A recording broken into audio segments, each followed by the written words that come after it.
ಈ ದೇವಸ್ಥಾನನ ಹಿಂದಿನ ಬ್ಲಾಗ್ಸಲ್ಲೆಲ್ಲ ನೋಡಿದ್ದೀರ. ಇದು ಓಂಕಾರೇಶ್ವರ ಟೆಂಪಲ್ ಅಂತ ಮಾಡಿದ್ದೆ. ಇವಾಗ ಮಾಡ್ತಿರೋದು ಏನಕ್ಕೆ ಅಂದರೆ ಅವಾಗ ಕ್ಲೋಸ್ ಆಗಿತ್ತು. ಆದ್ದರಿಂದ ಈಗ ದೇವಸ್ಥಾನ ತೋರಿಸೋಣ ಅಂತ ಮಾಡ್ತಾಯಿದ್ದೀನಿ. ಇದು ಎಂಟ್ರೆನ್ಸು. ಈಗ ಸೀದಾ ಒಳಗಡೆ ಹೋದರೆ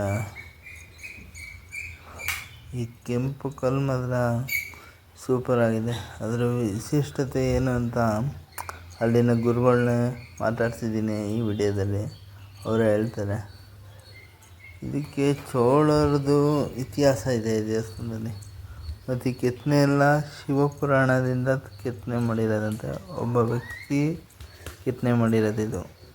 ಮತ್ತು ಈ ಕಲ್ಲು ನೋಡಿದ್ರೆ ಒಂಥರ ಚೆನ್ನಾಗಿ ಕಾಣುತ್ತೆ. ಇದ್ರ ಬಗ್ಗೆ ನಿಮಗೆ ಹೇಳಬೇಕು ಅಂತಲೇ ಮತ್ತೆ ವಿಡಿಯೋ ಮಾಡ್ತಾಯಿದ್ದೀನಿ. ಇದನ್ನು ಗಣಪತಿ ದೇವಸ್ಥಾನ. ಇದು ಒಂದು ನಿಮಿಷ ಕ್ಲಿಯರ್ ಆಗುತ್ತೆ. ಇದನ್ನು ಗುರುಗಳ ಬಾಯಲ್ಲಿ ಆ ದೇವಸ್ಥಾನದ ವಿಶಿಷ್ಟತೆಯನ್ನು ಕೇಳಿ.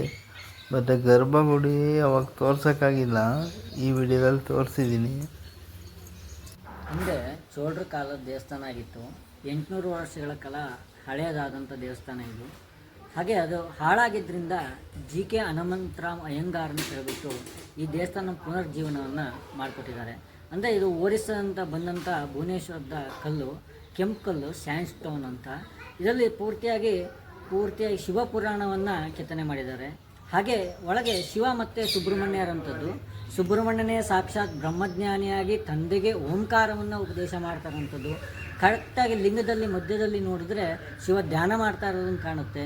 ಹಾಗೆ ಗಂಗೆ ಓಂಕಾರ ಮುದ್ರೆಯಲ್ಲಿ ಹರಿತಾ ಇದ್ದಾಳೆ. ಹಾಗೆ ಸಪ್ತಮಾತೃಕೆಯರು ಮತ್ತು ನವಗ್ರಹ ದೇವಸ್ಥಾನವನ್ನು ಪ್ರತಿಷ್ಠಾಪನೆ ಮಾಡಿರುವಂಥದ್ದು.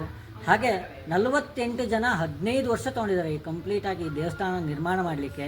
ಈಗ ಅದು ಓಪನಿಂಗ್ ಆಗಿ 10 ವರ್ಷಗಳಾಗಿ ಪೂಜೆ ನಡೀತಾ ಇದೆ. ಸಾಕು ಸ್ವಾಮಿ.